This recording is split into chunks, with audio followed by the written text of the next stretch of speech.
146.4 for Kell Brook, IBF champion at 147 pounds. 146.2 pounds for Kevin Bizier, the #1 contender.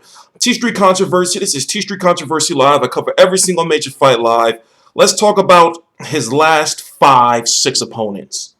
Frankie Gavin, Jojo Dan, Sean Porter, Alvaro Robles, Voyaslav Sinchenko, Carlson Jones. Now, of all those names, which one is a world-class fighter? Sean Porter. Right now, I understand that this fight with Kevin Bizier is a mandatory. But when you look at the Frankie Gavin fight, that was a fight where he could have squeezed in better competition. When you look at the Jojo Dan fight, Jojo Dan was on his way to being a future #1 contender. By the way, Jojo Dan and Kevin Bizier had 2 fights. Jojo Dan beat Kevin Bizier to get the shot at Kell Brook. So I understand, like, when it comes to the IBF, understand that just like Gennady Golovkin has to fight Dominic Wade, Kell Brook has to fight Kevin Bizier. Just like Tyson Fury had to fight Voyaslav Glaskov, Kell Brook has to fight this guy. But when you look to the future, if he beats him, he has to fight a big fight next. He has to fight either a Danny Garcia, either a Errol Spence, either the winner of Sean Porter versus Keith Thurman, somebody, because now his championship reign is questioned. Many already said that if Kell Brook was to beat Sean Porter, which he did, that he would go to the UK and hold the belt hostage over there. Okay, but now, where can he really go? Now, his next mandatory is going to be Errol Spence. He's going to have to fight Errol Spence sometime, if Errol Spence beats Chris Algieri, sometime, before this time next year, which is March the 25th, 2016.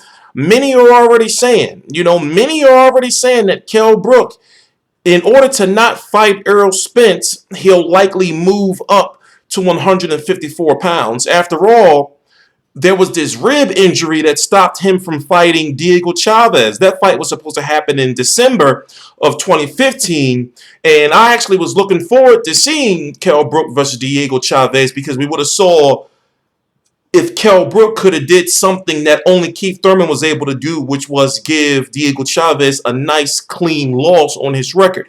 Remember, Diego Chavez fought Brandon Rios in a fight in which he was winning before the fight was stopped via disqualification. He got that draw against Timothy Bradley. And if Kell Brook would have beaten Diego Chavez clean, that would have been a nice, solid win on his resume. So when you look toward the future for Kell Brook, it's like he hasn't done shit.